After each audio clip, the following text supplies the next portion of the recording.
예수사랑 순복음교회 김여호수아 목사입니다. 오늘부터 성령론을 강의를 하겠습니다. 신종 코로나 바이러스 때문에 성도들이 모여서 함께 예배드리지 못하는 이 기간 동안에 성령론을 영상을 찍어서 다 유튜브에 올리고 리버스 선교방송에 올려서 우리 다 함께 은혜를 나누도록 그렇게 하겠습니다. 자, 성경의 3대 기적이라면 무엇을 들 수 있을까요? 성경의 3가지 가장 큰 기적. 그 기적은 역시 첫 번째로는 창조의 기적을 들 수 있습니다. 창세기 1장 1절에서 2절에 보니까 태초에 하나님이 천지를 창조하시니라. 땅이 혼돈하고 히브리 말로는 토우라고 하죠. 공허하며 보후라고 합니다. 흑암이 기품이 있고 하나님의 신은 성령은 수면에 운행하시니라.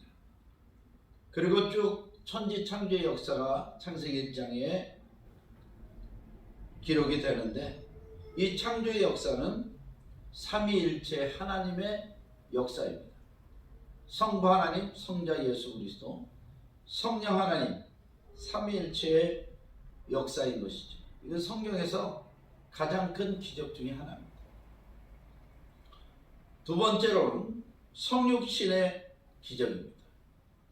요한복음 1장 1절 태초에 말씀이 계시니라. 이 말씀이 하나님과 함께 계셨으니 이 말씀은 곧 하나님이시니라. 요한복음 1장 14절 이 말씀이 육신이 되어 우리 가운데 거하심에 우리가 그 영광을 보니 아버지의 독생자의 영광이요 은혜와 진리가 충만하더라. 걸어가신 성자 예수 그리스도께서 말씀이 육신이 되어 오심이 하나님의 사랑과 공의요 구원의 은혜입니다. 하나님의 주권적 섭리로 성령으로 잉태하신 예수 그리스도가 탄생하셨는데 이것도 역시 삼위일체 하나님의 역사하심입니다. 두 번째 놀라운 기적이죠. 또 세 번째는 오늘 본문 말씀 사도행전 2장 1절에서 4절 말씀 오순절 성령 강림 사건입니다. 이 오순절의 성령 강림 사건이 성경에서 가장 큰 기적 중에 하나인 것입니다. 사도행전 2장 1절에서 4절에 보니까 오순절 날이 이미 이르매 저희가 다 같이 한 곳에 모여 있더니 호련히 하늘로부터 급하고 강한 바람 같은 소리가 있어 저희 앉은 온 집에 가득하며 불의 화같이 갈라지는 것이 저에게 보여 각 사람 위에 임하여 있더니 저희가 다 성령의 충만함을 받고 성령이 말하게 하심을 따라 다른 방언으로 말하기를 시작하니라. 창조의 역사, 성육신의 사건, 이 두 가지가 삼위일체 하나님의 사역이라면 오순절 성령 강림은 하나님의 역사와 주님의 약속 그리고 성령의 강림 사이에 그러니까 삼위일체 하나님의 역사 가운데에 무엇이 플러스가 됐냐면 오순절 마가 다락방에 120명 정도 되는 제자들의 기도가 플러스가 되어서 일어난 사건입니다.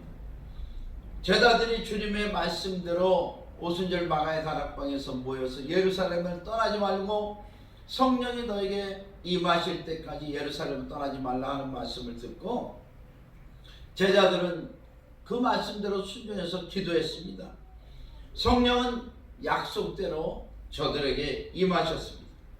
그러는 기도하는 제자들을 통해서 성령의 역사가 하나님의 섭리대로 진행이 되어갑니다. 그것이 사도행전의 역사입니다. 참고로 이스라엘의 3대 절기는 유월절, 무교절이라고도 하죠. 맥주절, 오순절, 칠칠절이라고 합니다.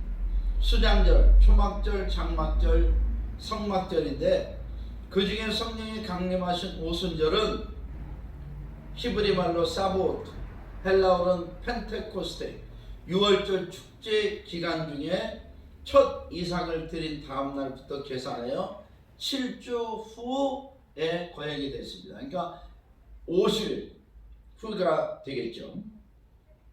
맥주절 출애굽기 23장 16절, 77절 출애굽기 34장 22절과 같은 날이면서 이날은 시내산에서 율법을 받은 것을 기념하는 의미도 있고 추수 수확을 할 수 있게 하신 여호와께 감사를 드리는 날입니다. 이 오순절에 성령이 놀랍게 강림하신 것이죠. 이 절기는 하루 동안 소제와 번제와 속죄제를 드렸습니다. 또한 이때는 성회를 선포하고 노동을 금했으며 남자들은 할례를 부리며 잔치와 감회에 참가하였습니다. 추수감사와 종교의 형성을 기념하기 위한 절기입니다.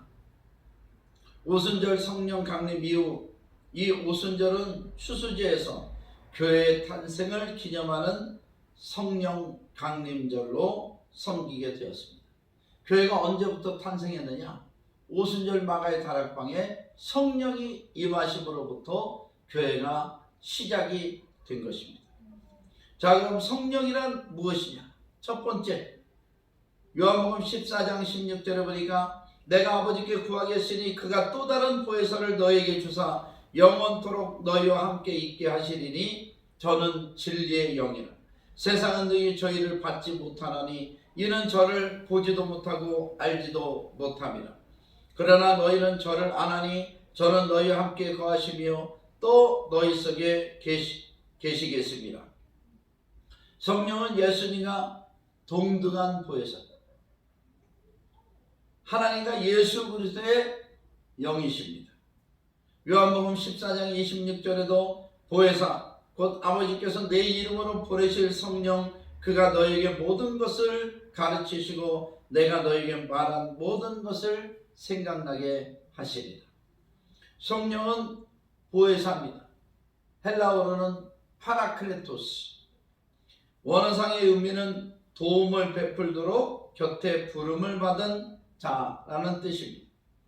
위로자가 되고 컴포터, 조언자가 되고 카운셀러, 조력자, 헬퍼, 코치. 저는 개인적으로 이 코치라는 말을 굉장히 좋아합니다. 성령은 우리의 코치예요. 달리기 선수의 코치를 한번 생각해 보시면 됩니다. 달리면서 코치 옆에서 계속 숨은 어떻게 쉬어라, 체력은 어떻게 분배하라, 또 정신은 무슨 생각을 가져라, 계속 같이 뛰면서 코치가 우리를 코치하는 그 성령이 함께 하시는 역사가 바로 그런 것이다 하는데 굉장히 은혜를 받습니다. 전인적인 사역을 감당하신 성령은 삼위일체 하나님의 삼위 성령 하나님으로서 영이시고 전능하시고 전지하시고 무소부재하시며 우리에게는 인격으로 역사하시고 사람에게는 인격으로 역사하시고 존중을 해주십니다. 사랑과 존경의 대상이요 경배받으실 분이십니다. 그러므로 우리는 성령님을 환영하고 초청하고 인정하고, 인정이라는 말은 교통한다는 말, 모셔드리고 내조하고 의지적으로 충만해야 되는 것입니다. 그리고 또 사랑하고 존경하며 감사해야 하는 것입니다. 믿음의 사람들이 물과 성령의 거듭난 체험 후에 성령이 우리 안에 거함, 고린도전서 3장 16절 너희가 하나님의 성전인 것과 하나님의 성령이 너희 안에 거하시는 것을 알지 못하느냐. 이 우리 안에 성령이 거하심으로 하나님의 뜻을 이루어 드릴 수 있는 것입니다. 또 요새 영성이라는 말을 쓰잖아요. 영성이란 무엇인가? 거듭남과 성령의 내조하심으로 하나님의 형상이 회복되고 하나님의 뜻을 깨달아서 그 말씀에 순종하여 그리스도와 연합하고 성령의 감동과 능력으로 그 뜻을 이루어 드리는 것이 영성입니다. 영성은 하나님의 형상을 회복하고 예수 그리스도를 믿음으로써 그리스도와 연합이 되고 성령의 충만함을 받아서 성령과 함께하는 자, 이 사람이 바로 영성의 사람인 것입니다. 구약의 영성은 구속사적 관점에서 하나님께 부름을 받아서 부름을 받아서 쓰임받은 인물들이 그 시대의 영성이었습니다. 노아는 창세기 6장에서 9장까지 노아는 그 시대의 영성이었습니다. 아브라함은 창세기 12장에서 24장까지 그 시대의 영성이었습니다. 이삭은 창세기 21장에서 27장까지, 야곱은 창세기 28장에서 35장까지 족장시대에 영성을 가진 하나님의 종들이었고, 요셉은 창세기 37장에서 50장까지 요셉 같은 특별한 지도자도 있었습니다. 또 모세와 같은 민족의 영도자가 있었고, 여호수아 칼렙과 같은 영성 있는 종들이 지도자가 되어서 이스라엘을 한 시대에 이끌어가게 되었습니다. 그 후에 사사 시대에는 기드온, 삼손, 입다 같은 인물들이 부르짖고 회개하는 이스라엘을 구원하시는 하나님의 도구로 쓰임을 받았고, 사무엘과 같은 사사겸 제사장도 있었습니다. 그 후에 왕정시대의 다윗은 대표적인 영성가라 할 수 있었습니다. 어린 목동이었던 다윗은 사무엘상 16장 13절, 사무엘의 기름불을 취하여 그 형제 중에 그에게 부었더니 이날 이후로 다윗이 여호와의 신에 크게 감동되느니라. 다윗은 사무엘상 16장 13절 말씀대로 성령이 충만하여져서 수금을 탈 때 악신이 떠나고, 또 사무엘상 17장에는 골리앗, 너는 칼과 창과 단창으로 내게 오거냐, 나는 내가 모욕하는 이스라엘 군대 하나님 곧 만군의 여호와의 이름으로 내게 가노라. 물맷돌로 골리앗을 쓰러뜨리고 전쟁마다 승리하였고, 하나님을 찬양하는 많은 시편을 기록하였습니다. 예레미야, 에스겔, 다니엘, 호세아, 아모스, 이런 선지자들도 역시 그 시대의 성령의 감동으로 하나님의 뜻을 위해 일했던 영성의 종들입니다. 예수님 시대에는 성령으로 나신 예수님께서 친히 기도의 본이 되셨고, 새벽 미명에 기도하시고, 밤이 되면 철회하시고, 능력사역을 하시며 제자들을 세우셨고, 신약시대 사도들과 제자들은 오순절 마가 다락방 성령 강림 이후에 성령의 충만함으로 주의 복음을 예루살렘과 온 유대와 사마리아 땅끝까지 전하면서 예수 그리스도를 증거했습니다. 사도행전 1장 8절 말씀입니다. 순교자들 역시 성령의 충만과 뛰어난 영성에 기인했습니다. 그래서 하나님의 사역을 목숨도 두려워하지 않고 감당할 수 있었습니다. 성령과 영성과의 관계를 말씀드리겠습니다. 참된 영성은 성령의 충만함에 있습니다. 그런데 성령이 어느 정도의 충만함이 요구되는가 하는 질문을 가질 수 있기에 더 확실하게 한번 말씀을 드리고자 합니다. 성령의 체험, 성령의 세례, 성령의 임재는 단회적이며 그 위에 성령의 충만을 지속적 반복적으로 받아야 됩니다. 성령의 체험은 성령이 우리에게 임하심으로 죽은 영이 살아나는 것이라 할 수 있습니다. 창세기 2장 17절에 선악을 알게 하는 나무의 실과를 먹는 날에는 정령 죽으리라 그래 말씀하셨잖아요. 그걸 먹었기 때문에 인간은 죽은 것입니다. 그런데 그 죽은 인간이 예수 그리스도로 말미암아 다시 그 죄를 용서받고 구원받고 성령을 받음으로 살아나는 것입니다. 영혼력 가운데 영이 살아나서 하나님의 형상을 회복하게 하는데, 이때 혼적인 요소, 지식, 감정, 의지, 이성, 인격은 세상의 것으로 이미 채워져 있잖아요. 육체는 본성, 죄성, 독성, 악성으로 채워져 있습니다. 이것들은 땅의 것을 지향하고 있는 것이죠. 성령으로 거듭난 영적인 체험을 한 사람들이 얼마 후에 이제 완전히 변화된 줄 알았다가 죄성이 꿈틀거리고 모관한 인격의 장애를 일으키고 그렇게 뜨거웠던 복음의 열정이 식어버린 것 같은 침체를 맞게 되는데, 그것은 영으로는 성령을 받았지만 변화되지 않는 지식과 감정과 의지와 이성을 하나님의 것으로 바꿔야 돼요. 지식도 하나님을 아는 지식, 그리고 감정은 얼마나 많은 상처 아픔이 있어요. 이걸 치료해서 주님의 사랑으로 채워야 됩니다.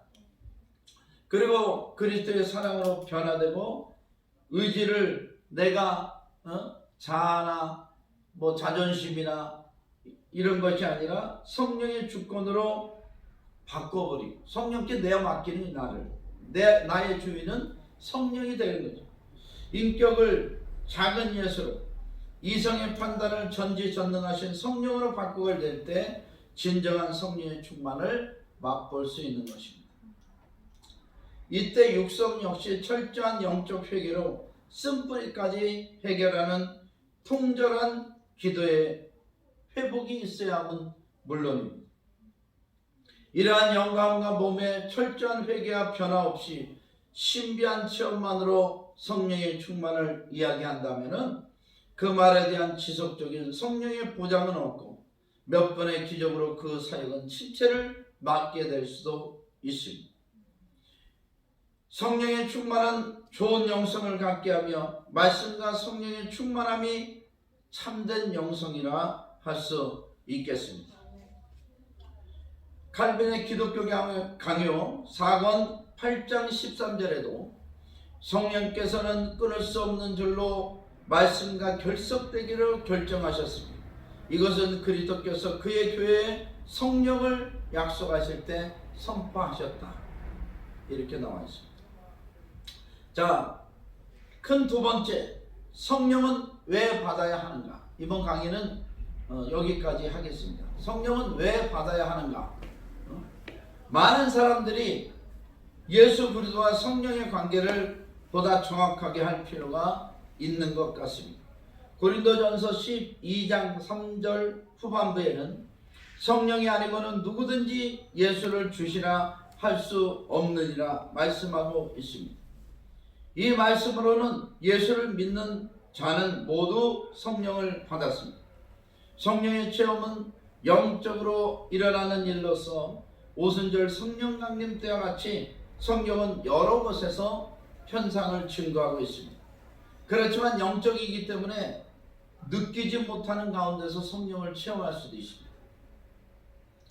마태복음 22장 1절에서 14절, 천국의 비유를 예수님이 말씀하시면서 예복을 입지 않은 사람을 말씀하시고 14절에 청함을 받은 자는 많되 택함을 받은 자는 적으니라 하고 말씀하셨습니다. 히브리서 6장 4절에서 6절에 한번 비춤을 받고 하늘의 은사를 맛보고 성령에 참여한 바가 되고 하나님의 선한 말씀과 내세의 능력을 맛보고 타락한 자들은 다시 새롭게 하여 회개케 할 수 없나니 이는 자기가 하나님의 아들을 다시 십자가에 못 박아 현저히 욕을 보임이라 하고 기록이 되어 있습니다. 그러니까 성령을 받고 성령의 그런 일을 하고 주님의 영광을 위해서 살아야지, 그와 반대되는 일을 하면은 예수님을 다시 십자가에 못 박은 것과 같다, 이렇게 기록이 되어 있다는 말씀이죠. 마태복음 7장 21절에 나더러 주여 주여 하는 자마다 천국에 다 들어갈 것이 아니요 다만 하늘에 계신 내 아버지의 뜻대로 행하는 자라야 들어가리라 하는 말씀이 있습니다. 위에 살펴본 대로 우리는 예수 그리스도를 나의 구주로 영접하고 성령을 체험하고 철저하게 성령이 인도하는 그런 성령 충만한 삶을 살아야 할 것입니다. 그러니까 성령은 왜 받아야 되는가? 첫 번째, 이 6번째까지 있습니다. 첫 번째, 주님의 명령이기 때문에 성령을 받아야 됩니다. 요한복음 20장 22절에서 23절에 예수님께서 감람산에서 승천하시기 전에 제자들에게 말씀을 하셨습니다. 40일 동안 나타나셔서 함께 하셨죠. 이 말씀을 하시고 저희를 향하사 숨을 내쉬며 가라사대 성령을 받으라. 너희가 네 죄든지 사하면 사해질 것이요 네 죄든지 그대로 두면 그대로 있으리라 하시니, 성령을 받는 것은 우리의 선택이 아니고 주님의 간곡한 명령입니다. 성령을 받으라. 주님은 우리에게 은혜로 선물로 성령을 주시는 것입니다. 사도행전 2장 38절 말씀, 너희가 회개하고 각각 예수 그리스도의 이름으로 세례를 받고 죄사함을 받으라. 그리하면 성령을 선물로 받으리라. 베드로의 말씀입니다. 주님의 명령이기 때문에 우리는 성령을 받아야 됩니다. 두 번째는 증인이 되기 위해서 성령을 받아야 됩니다. 누가복음 24장 48절 49절, 너희는 이 모든 일의 증인이라. 볼지어다 내가 내 아버지의 약속하신 것을 너희에게 보내리니 너희는 위로부터 능력을 입힐 때까지 이 성에 유하라 하시니라. 사도행전 1장 8절에도 오직 성령이 너희에게 임하시면 너희가 권능을 받고 예루살렘과 온 유대와 사마리아 땅끝까지 이르러 내 증인이 되리라 하시니, 증인되기 위해서는 성령을 받아야 되는 것입니다. 증인이란 말은 헬라어 마르티스로서 순교자를 뜻합니다. 그리고 또 그리스도를 증거하는 사람을 말합니다. 세 번째는 성령을 받아야 구원의 완성이 이루어집니다. 고린도전서 12장 3절, 성령으로 아니하고는 누구든지 예수를 주시라 할 수 없느니라. 예수 그리스도를 믿고 구원을 받으려면 성령을 받아야 예수 그리스도가 믿어지는 거예요. 요한복음 3장 5절, 니고데모의 질문에 예수님이 이렇게 대답합니다. 예수께서 대답하시되 진실로 진실로 내게 이르노니 사람이 물과 성령으로 나지 아니하면 하나님 나라에 들어갈 수 없느니라. 물 세례를 받잖아요. 교회에서 침례를 받잖아요. 침례도 받고 성령 세례도 받아야 되는 것입니다. 에베소서 1장 13절, 그 안에서 너희도 진리의 말씀 곧 너희의 구원의 복음을 듣고 그 안에서 또한 믿어 약속의 성령으로 인치심을 받았으니, 이 약속의 성령으로 인치심을 받아야 구원이 완성되는 것입니다.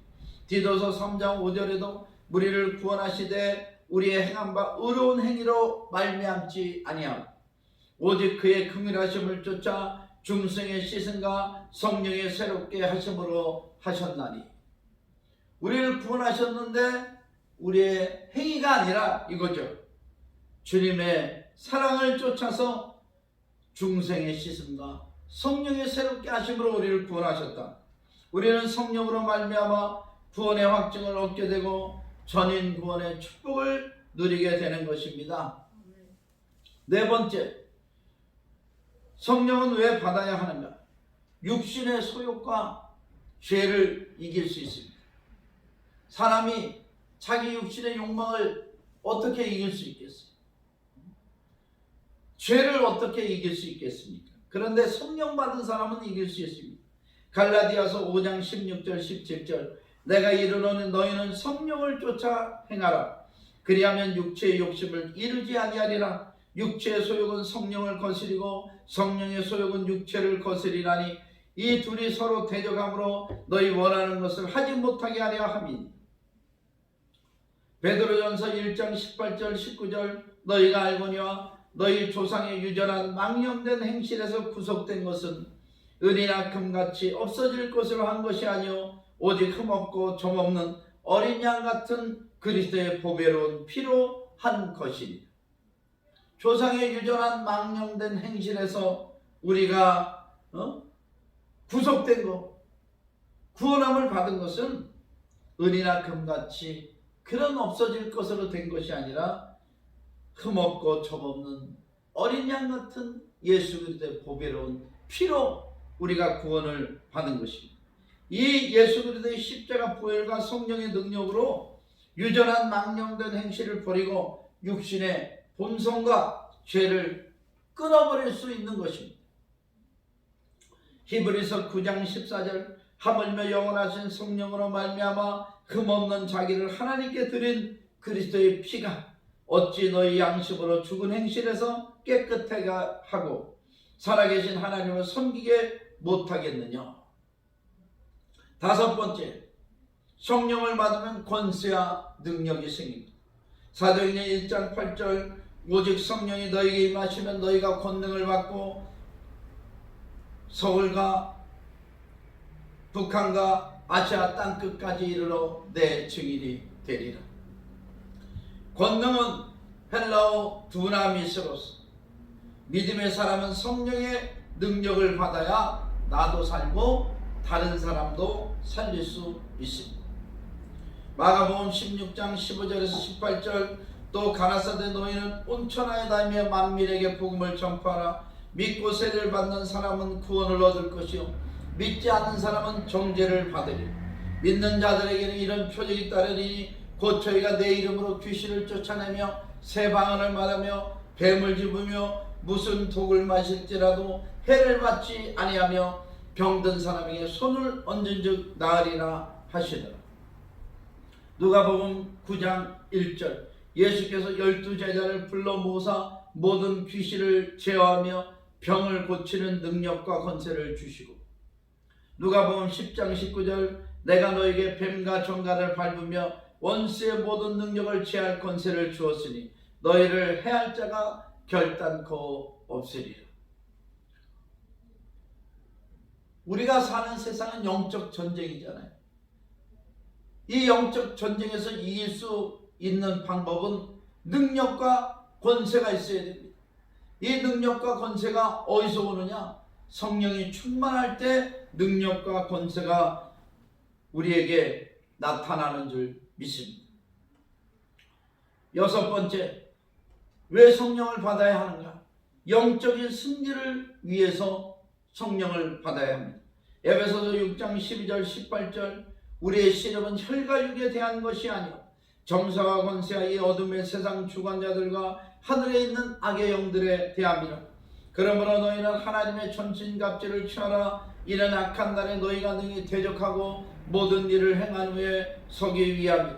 그런즉 서서 진리로 너희 허리띠를 띠고 의의 흉배를 붙이고 평안의 복음에 예비한 것으로 신을 신고 모든 것 위에 믿음의 방패를 가지고 이로써 능히 악한 자의 모든 화전을 소멸하고 구원의 투구와 성령의 검 곧 하나님의 말씀을 가지라.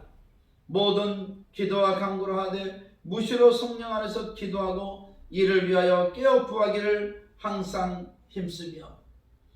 사도 바울은 우리에게 영적 싸움에 대해서 상세히 언급하면서 하나님의 전신갑주를 취하고 무시로 성령 안에서 기도할 것을 말합니다.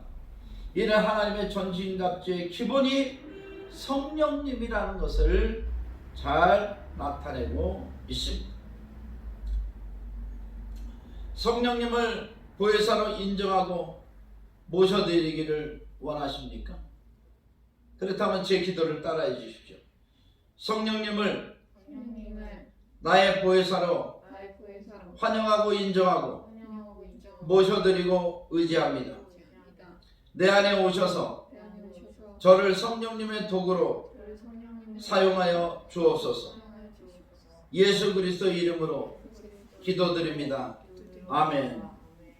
요한계시록 3장 20절 볼지어다 내가 문 밖에 서서 두드리노니 누구든지 내 음성을 듣고 문을 열면 내가 그에게로 들어가 그로 더불어 먹고 그는 나로 더불어 먹으리. 우리가 예수 그리스도를 영접하고 구원을 받고 성령의 권능을 받아서 하나님의 자녀로서 요한복음 1장 12절 예수 그리스도의 제자로서 누가복음 9장 1절 성령님의 동역자로서 사명을 다해야 될 줄 믿습니다. 1강은 여기까지 마치겠습니다.